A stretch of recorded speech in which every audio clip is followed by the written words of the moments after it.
Ahojte, ja som Saskia Cakoci, som atletka týmu Biotech USA. Takisto som personálny tréner a Bikini Fitnesska za Slovensko.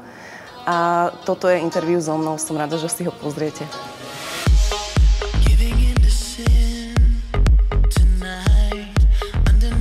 Takou mojou najväčšou motiváciou bol asi v 18 alebo v 19 rokoch môj priateľ. A pokračovala som v tréningu, ale len v takom ľahkom, dvakrát do týždňa, možno rok, alebo rok a pol. A neskôr som začala mať problémy s chrbticou, so spodnou časťou chrbta a ortopéd mi odporučil dvíhať váhy, teda posilniť chrbát, posilniť si brucho a takisto celé telo, vlastne všetko, čo je oporou chrbtice. Čiže som si musela nájsť nejakého osobného trénera a začať s ním trénovať. No a asi po roku cvičenia s trénerom a som začala vidieť nejaké výsledky na tele. Bola som taká pevnejšia, vyzeralo to úplne inak. Nedodržiavala som v tej dobe ešte žiadnu stravu. Ja som vyslovene len chodila si zacvičiť kvôli tomu chrbtu. No a vtedy môjho manžela napadlo, že začnem aj súťažiť. Ja som si v tej dobe vyskúšala takú súťaž, to ešte nebolo bikini, bolo to fitness model. Keď sa ma ľudia toto pýtajú, tak väčšinou čakajú také nejaké klasické odpovede, že fitness je pre mňa všetko a fitness mi len dal a nič mi nevzal. Ja som úprimná. Poviem k tomu toľko, že fitness mi úplne zmenil život od základov.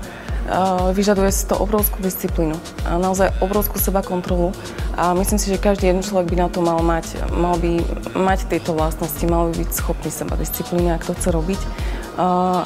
Nie som stroj, občas to nie je ľahké.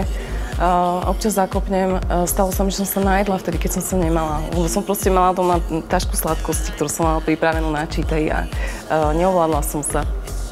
Čiže naozaj nemôžem povedať, že je to super a každý deň je super. Nie.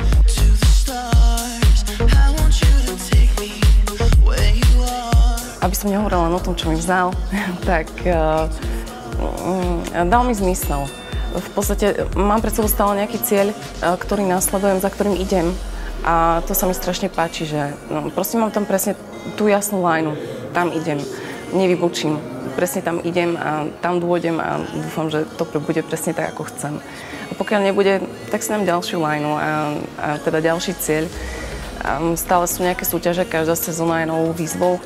Každú sezónu vyzeráme inak a snažíme sa mať nejaký progres.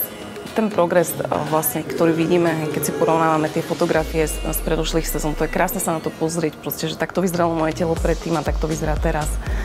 A na druhej strane si niekedy vravím, že možno tá koncentrácia na to vlastné telo a na to fyzično možno nie je príliš dobrá. Potom sa to prenáša aj na okolie. Naozaj my máme tendenciu hodnotiť ľudí veľmi prísne.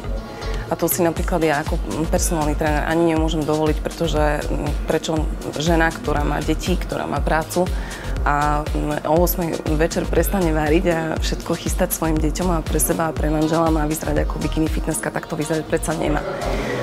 Človek by mal tento šport, myslím si, že v určitom bode začať robiť len sám pre seba a len pre dobrý pocit a nie pre krásne fotky a nie pre trofeje a nie pre medaile.